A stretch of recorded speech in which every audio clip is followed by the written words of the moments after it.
Salam, salam, outsider, le débrief commence maintenant. À une semaine du Classico Real Madrid-Barça, le Real se gère aujourd'hui et gagne 2-1 à l'extérieur, 2-1, j'ai failli dire 2-0, 2-1 à l'extérieur sur le terrain du Celta Vigo. La vérité, elle est simple, c'est que cette équipe du Celta Vigo là, en fait, c'est des nullards, c'est des tocards, je les comprends pas. Le Celta Vigo, vous-même vous le savez, quand Iago Aspas est sur le terrain, et c'est dommage, aujourd'hui il n'était pas là, il était en tribune, quand Iago Aspas est sur le terrain, le pourcentage de réussite est beaucoup plus élevé quand il joue des grandes équipes. Ceux qui regardent la Liga, qui connaissent le Celta Vigo, qui connaissent ces Galiciens là, ils savent très bien de quoi je parle. C'est des bandits. C'est des bandits. C'est une équipe qui fatigue souvent le Barça. Le Barça connaît très bien le Celta Vigo. Le Celta Vigo arrive aujourd'hui face au Real Madrid. Ils sont à domicile. Nous tous, on sait qu'au Real, ces derniers temps, c'est compliqué. Il n'y a pas besoin de beaucoup parler. On n'a pas oublié. Oui, il y a eu une trêve internationale. Oui, ils ont battu Villarreal avant la trêve internationale. Mais on ne se rappelle pas d'un Real Madrid qui est incapable de battre Lille et de battre l'Atlético Madrid, donc un Real Madrid qui était un tout petit peu en galère. Donc oui, malgré cette trêve internationale-là, on revient, on regarde le Real jouer face au Celta Vigo, les premières minutes du match ne sont pas rassurantes. Faut pas raconter du n'importe quoi, elles ne sont pas rassurantes. Franchement, le Celta Vigo doit se gérer. Le boy qui a marqué un but là, comment il s'appelle Non, parce que c'est Williot. C'est un grand nulard. Williot, j'ai su que c'était un nulard quand Jonathan Bamba a fait la passe, qu'il est parti en profondeur, qu'on a donné un ballon à Williot, que Williot est hors jeu, que Williot doit faire la passe à Bamba pour que Bamba mette son tapine et qu'il force pour frapper à côté. C'est là où j'ai su que c'est un nulard. Heureusement, il s'est géré, il a claqué un but sur une très belle passe décisive, un très beau centre de la part d'un joueur du Celta Vigo. Il vient, il met son tapine. Il part en 1 contre 1 face à Thibaut Courtois. Il ne se gère pas. Il prend tout son temps, il frappe sur Thibaut Courtois. Aujourd'hui, quand même, je suis désolé, le Celta Vigo, même les Mingueza, des nullards comme Mingueza quand même. Des nullards comme Mingueza, Oscar Mingueza, Ronald Koeman, Ricky Puig. On était là, on connaît très bien ce Barça-là, on était là. Ce Mingueza-là, même, il fait un très bon match. En fait, t'as une équipe du Celta Vigo qui, franchement, en toute honnêteté, peut avoir des regrets et qui est tombée sur un très, très grand Thibaut Courtois. Mais encore une fois, Thibaut Courtois n'est pas l'un des meilleurs gardiens au monde pour rien. Donc, le Celta Vigo peut avoir des regrets. Oui, le Real a gagné 2-1. Oui, c'est vrai, le Real s'en sort avec 3 points. Ça fait du bien et tout. Mais il y a de quoi quand même se poser quelques questions. La performance du Real Madrid n'est pas satisfaisante, notamment défensivement. En fait, il y a des choses que je ne capte pas. Aurélien Tchouaméni, il est là devant la défense. Excusez-moi. J'ai dit j'en ai marre à cause des sirènes, ça m'a vénère. Aurélien Tchouaméni, il est là devant la défense. Tu as Tchouaméni qui joue devant la défense. Ou qui joue avec la défense.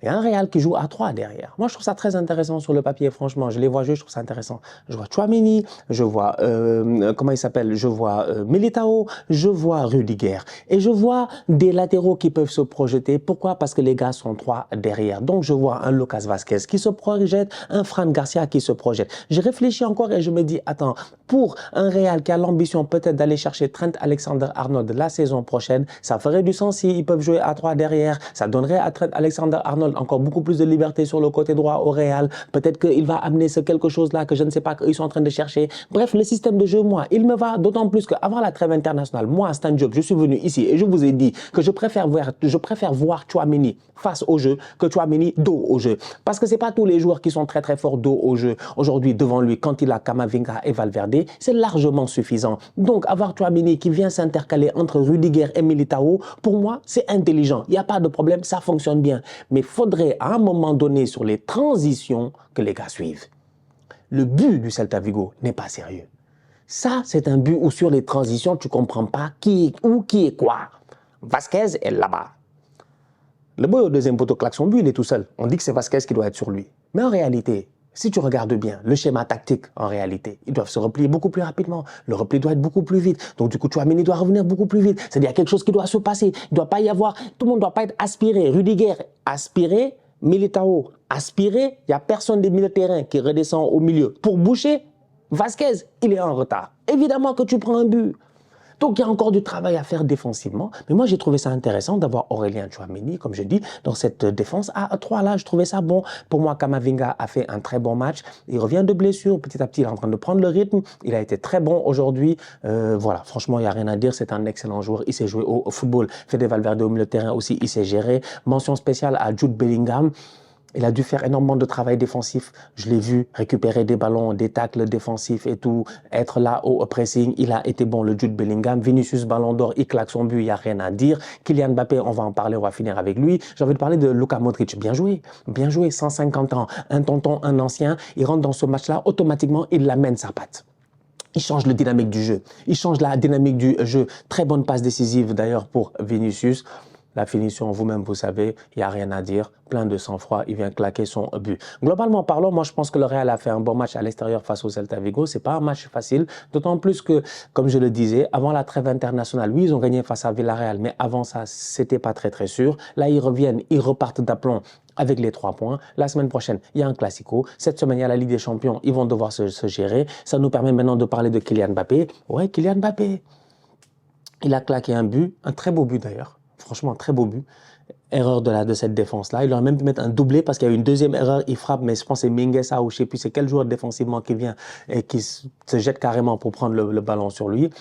Tu laisses le ballon traîner, Mbappé, vous le connaissez, face au gardien. Il regarde le gardien le regarde lui, il regarde le gardien, il lève la tête, il sait, il va placer le ballon. Il place le ballon là où il veut. La technique de frappe, le corps et tout est parfait en fait. La manière qu'il brise son corps, ça dit que tu sais que le boy sait jouer au football. Ma question, c'est de savoir qu'est-ce qu'il est allé foutre en Suède. En fait, c'est la trêve. On nous a dit le boy a besoin de se reposer. Mais repose-toi à Madrid. Mais ramène la Suède à Madrid. Pourquoi toi tu pars? Moi je comprends pas. Ramène-les là-bas. Gère-toi, franchement. Là il est dans des problèmes. On sait pas. On va attendre de voir. C'est très sérieux, franchement. On n'est pas là pour rigoler. Moi je rigole pas avec ces affaires-là. Il y a la justice suédoise qui va faire son boulot.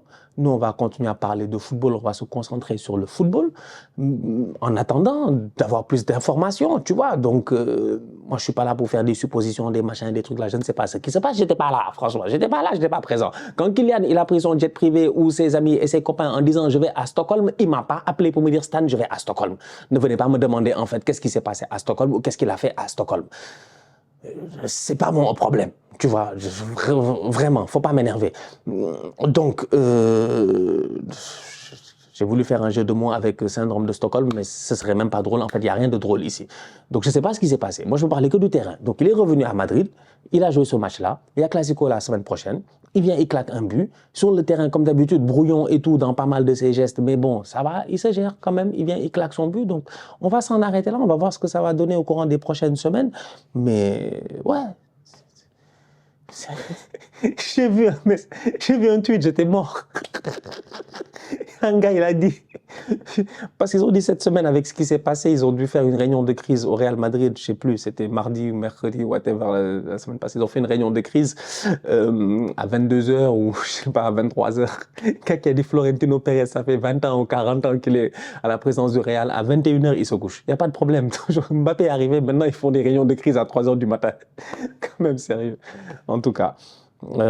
Plus sérieusement, comme je dis, on va attendre de voir ce qui va être. Moi, franchement, je ne sais pas. Je sais pas. Il y a eu beaucoup de choses que j'ai lues, beaucoup de choses que j'ai entendues, mais je ne sais pas. Je ne sais pas ce qui s'est passé. On ne sait pas ce qui s'est passé. On va attendre de voir ce que la justice va dire. C'est un cas qui est très sérieux, mais pour le moment, on se concentre sur le terrain, nous, sur ce qu'on sait, ce qu'on voit. Donc, on peut critiquer la performance de Mbappé sur le terrain aujourd'hui. On peut critiquer le fait que Carlo Ancelotti, je ne comprends pas, qu'est-ce que Rodrigo fait sur le banc. En fait, Rodrigo, vous n'en voulez plus. Donnez-le nous. Nous, on a des problèmes, on a des Martinelli. On a perdu face à Bournemouth, il y avait Martinelli. Ah, ce tocard doit claquer le but de la victoire, il ne le claque pas. Donnez-nous Rodrigo, si vous en voulez plus, franchement. En fait, vous avez trop de joueurs. C'est comment, des Rodrigo, des Hendrick, vous avez tellement de joueurs. Vous en voulez plus, donnez-les nous. Ça, on peut en parler, tu vois. Bref, la défaite d'Arsenal m'a fait tellement de mal. Je n'ai même plus envie de trop parler. Je suis pas bien. C'est vraiment une journée, mais je te dis, il y a des jours comme ça, c'est zéro. C'est zéro. Il y a des jours comme ça, tu t'es levé, tu as passé la journée. Et après, tu t'es posé la question à savoir, pourquoi je me suis levé? Pourquoi je n'ai pas fait la grasse matinée? C'est moi le tocard. En tout cas. Bref, voilà. Bon, 3 points pour le Real en attendant ce qui va se passer cette semaine en Ligue des Champions. La famille, on se capte très bientôt pour une nouvelle vidéo. D'ici là, on continue à liker, on continue à partager, on s'abonne, on s'abonne, on s'abonne. On est ensemble, on reste en santé, c'est toujours le plus important. Tous outsiders.